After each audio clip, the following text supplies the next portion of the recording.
এই মুহূর্তে রানওয়েতে কিন্তু অবতরণ করেছে এবং সেই সঙ্গে আমরা দেখেছি যে সিঙ্গাপুরের যখন তার লাশটি উঠানো হচ্ছিল তখন তার কাফিনে বাংলাদেশের একটি জাতীয় পতাকা উপর দিয়ে ঢেকে রেখে মূলত তার যে লাশটি সেটি কিন্তু উঠানো হয়েছিল। একটু যদি জানিয়ে রাখতে চাই যে জুলাই গণ অভ্যুত্থানের একদম সম্মুখ ভাগের যোদ্ধা এবং ইনকলাব মঞ্চের মুখপাত্র শহীদ শরীফ ওসমান হাদির মরদেহ কিন্তু সিঙ্গাপুর থেকে দেশে এসে কিছুক্ষণ আগেই কিন্তু পৌঁছেছে এবং একটু যদি জানিয়ে রাখতে চাই যে রাত 1:30টার দিকে কিন্তু ইনকলাব মঞ্চের পক্ষ থেকেও গতকাল রাত 1:30টার দিকে ইনকলাব মঞ্চের পক্ষ থেকেও জানানো হয়েছিল যে বাংলাদেশ বিমানের একটি বাণিজ্যিক ফ্লাইটে শুক্রবারে কিন্তু সন্ধ্যার দিকে কিন্তু অবতরণ হওয়ার কথা রয়েছে এবং সেটিও কিন্তু আমরা দেখছি যে রানওয়েতে কিন্তু এই মুহূর্তে যে বিমানটি অর্থাৎ বাংলাদেশ এয়ারলাইন্সের যে ফ্লাইটটি সেটি কিন্তু কিছুক্ষণ আগেই কিন্তু অবতরণ করেছে। এর আগে আমরা দেখেছি যে গতকাল থেকেই কিন্তু সারা দেশে বিক্ষোভ করা হয়েছে এবং শাহবাগেও কিন্তু হাজার হাজার মানুষের আমরা কিন্তু যে বিক্ষোভ মিছিল সেটিও আমরা লক্ষ্য করতে পেরেছি এবং সেই সঙ্গে আবারও আপনাদেরকে জানিয়ে রাখতে চাই যে বিমানবন্দরে 8 নম্বর গেটের সবকিছু শেষ হওয়ার পর যে প্রসেসিং গুলো রয়েছে সেগুলো শেষ হওয়ার পর বিমানবন্দরে 8 নম্বর গেট দিয়েই তার লাশটি বের হয়ে এলিভেটেড এক্সপ্রেসওয়ে, হাতিরঝিল, তারপর এফডিসি, মগবাজার, হাইকোর্ট, দোয়েল চত্বর, টিএসসি এবং ঢাবি সেন্ট্রাল মসজিদে গিয়ে কিন্তু তার একটি জানাজা হওয়ার কথা রয়েছে বলে আমরা জানতে পেরেছি এবং সেই সঙ্গে জুলাই গণ অভ্যুত্থানের যে সম্মুখভাগের যোদ্ধা এবং ইনকলাব মঞ্চের মুখপাত্র শহীদ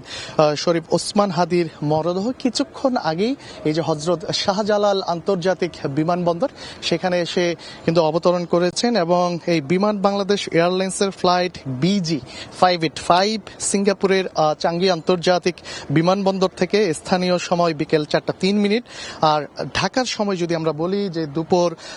2:03 কিন্তু ওসমান হাদির যে মরদেহ সেটি ঢাকার উদ্দেশ্যে উড্ডয়ন করা হয় এবং কিছুক্ষণ আগেই হযরত শাহজালাল আন্তর্জাতিক বিমানবন্দরে কিন্তু অবতরণ করেছে এবং তারপর পরে এখানকার যে সকল কার্যক্রম আছে সেটি শেষ করে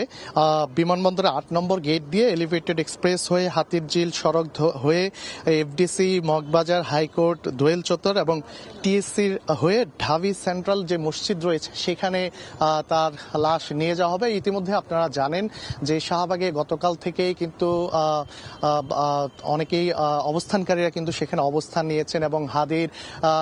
হাদিকে দেখার জন্য কিন্তু এই মুহূর্তে আমরা আমাদের সহকর্মীদের মাধ্যমে যে তথ্যটুকু পেয়েছি তারা কিন্তু এখনো অপেক্ষা আছেন এবং আমরা বিকেলবেলা যেই চিত্রটুকু আমরা দেখতে পেয়েছি সেখানে হচ্ছে এই যে খিলক্ষেত এবং যে এয়ারপোর্ট সড়কটি রয়েছে সেখানে কিন্তু বাইকে করে হাদির যে লাশ আসার কথা ছিল সেখানে কিন্তু তারা 8 নম্বর গেটের সামনে এবং হযরত শাহজালাল আন্তর্জাতিক যে বিমানবন্দর সেখানে কিন্তু হাদির সমর্থকরা এবং শুধুমাত্র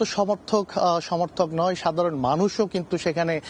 ভিড় করেছেন এবং একটু আপনাদেরকে এর আগের তথ্য যদি জানিয়ে রাখতে চাই, ঠিক এই শুক্রবারেই জুম্মার নামাজ অর্থাৎ গত শুক্রবারের জুম্মার নামাজের পরপরই বিজয়নগর যে কালভার্ট রোড এলাকা রয়েছে সেখানেই তিনি গুলিবিদ্ধ হন এবং তার পরপরই তাকে ঢাকা মেডিকেল হাসপাতালে নিয়ে যাওয়া হয় এবং ঢাকা মেডিকেল হাসপাতালে জরুরি চিকিৎসাও দেওয়া হয়। এক পর্যায়ে তার অপারেশনও করা হয় এবং সরকার থেকে বলা হলেও তাকে সামরিক যে হাসপাতাল রয়েছে সেখানে নেওয়ার কথা থাকলেও পারিবারিক সিদ্ধান্তে তাকে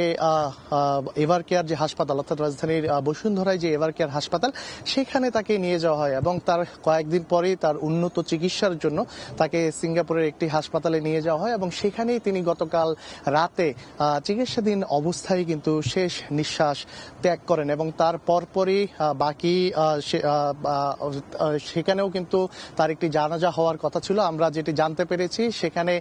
মানুষের সমাগম জানাজায় অনেক বেশি হওয়ার কারণে সেটিও কিন্তু হয়ে ওঠেনি এবং তার পরপরই আমরা যেটি একটু আগেই বলছিলাম যে বিমান বাংলাদেশ এয়ারলাইন্সের যে ফ্লাইট অর্থাৎ BG585 সিঙ্গাপুরের চাঙ্গি আন্তর্জাতিক বিমানবন্দর থেকে স্থানীয় সময় বিকেল 4:03 ঢাকার সময় দুপুর 2:03 ওসমান হাদির মরদেহ নিয়ে এই ঢাকার উদ্দেশ্যে উড্ডয়ন করে এবং কিছুক্ষণ আগেই যেমনটা বলছিলাম যে হযরত শাহজালাল আন্তর্জাতিক বিমানবন্দর সেখানে কিন্তু অবতরণ করেন এবং সেই সঙ্গে তার এখানে যে বাদবাকি যে প্রসেসিংগুলো রয়েছে সেগুলো শেষ হওয়ার পর এই বিমানবন্দরের যে 8 নম্বর গেট আছে সেই 8 নম্বর গেট দিয়ে তার যে কাফিন সেই কাফিনটি বের হবে এবং আমরা একটু আগেও আপনাদেরকে যেমনটা বলছিলাম যে তার কাফিন যখন সিঙ্গাপুর থেকে প্লেনে যখন অর্থাৎ বিমান বাংলাদেশ এয়ারলাইন্সের যে ফ্লাইট সেখানে যখন উঠানো হয় তার কাফিনের উপরে আমরা দেখতে পেয়েছি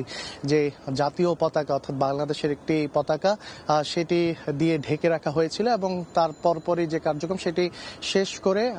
কিছুক্ষণ আগেই এই হযরত শাহজালাল আন্তর্জাতিক বিমানবন্দর অবতরণ করেন।